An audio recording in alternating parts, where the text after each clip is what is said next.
Ang mabuting balita ng Panginoon ayon kay San Mateo.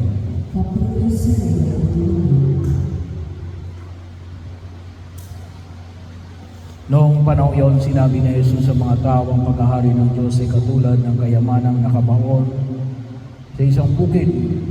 Nahukay ito ng isang tao at tinabunan uli. Sa laki ng tuwa siya ay humayo at ipinagbili ang lahat ng ari-arian niya at binili ang bukid na yon. Gayon din naman ang paghahari ng Diyos ay katulad nito. May isang mangangalakal na naghahanap ng mamahaling perlas.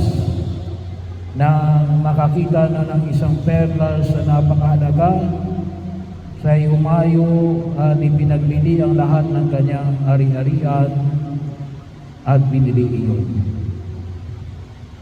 Ang mabuting balita ng Panginoon.